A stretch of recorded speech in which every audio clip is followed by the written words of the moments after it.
ঈদ মোবারক।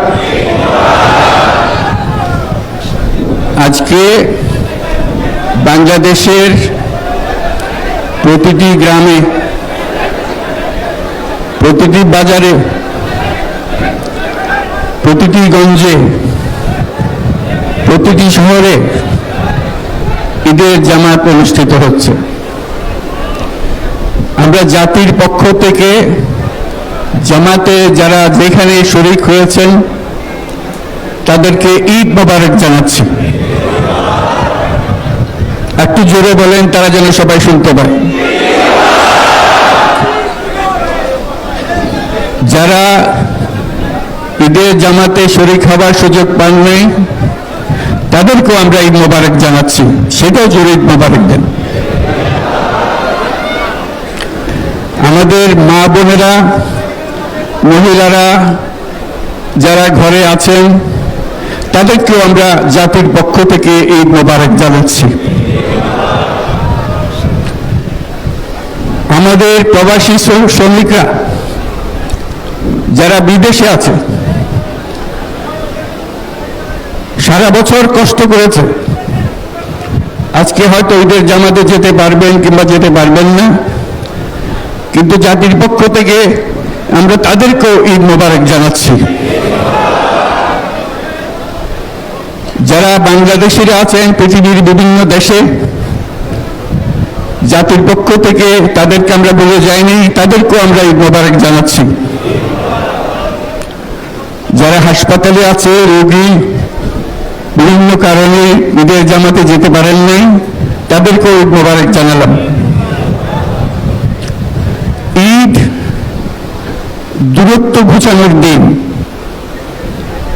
নৈকট্যের দিন, ভালোবাসার দিন। আজকে সেই দিনটা আমরা যেন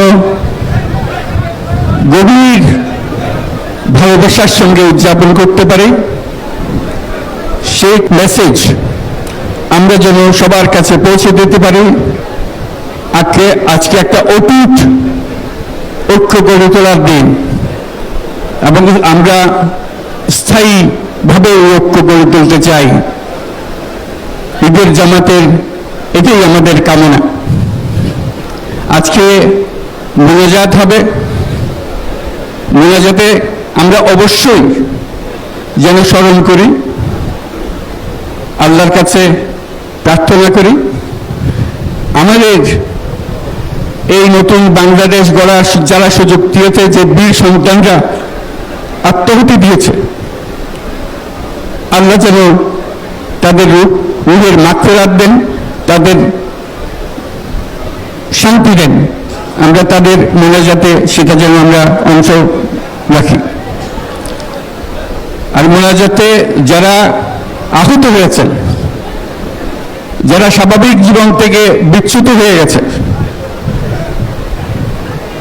এই দেশের জন্য নিজেদের স্বাভাবিক জীবন ত্যাগ করতে যারা বাধ্য হয়েছে, তাদের স্বাভাবিক জীবন যাপনের ক্ষমতা দেওয়ার জন্য, রোগমুক্তির জন্য আল্লাহর কাছে যেন আমরা প্রার্থনা করি। আজকের দিনে আমরা প্রার্থনা করি, যেই নৈকট্য আজকের দিনে আমরা শুরু করলাম, এই নৈকট্য এবং এই ঐক্য জাতির জন্য যেন স্থায়ী হয়, আমরা যেন একটা ঐক্যবদ্ধ জাতি হিসেবে সামনে এগিয়ে যেতে পারি। যারা আত্মত্যাগ করেছেন, যারা নতুন বাংলাদেশের স্বপ্ন বাস্তবায়ন করার জন্য নিজের আত্মাহুতি দিয়েছেন, বেঁচে থাকলেও স্বাভাবিক জীবন যাপন করতে পারছেন না, তাদের স্মরণে আমরা যেন মোনাজাত করি আল্লাহর কাছে। আমরা অবশ্যই সেই স্বপ্ন বাস্তবায়ন করব।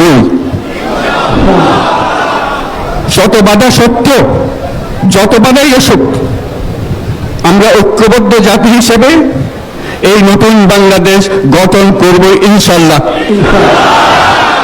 এই মোনাজাতটা আপনারা সবাই মিলে একসঙ্গে করবেন। ধন্যবাদ সবাইকে। ঈদ মোবারক সবাইকে।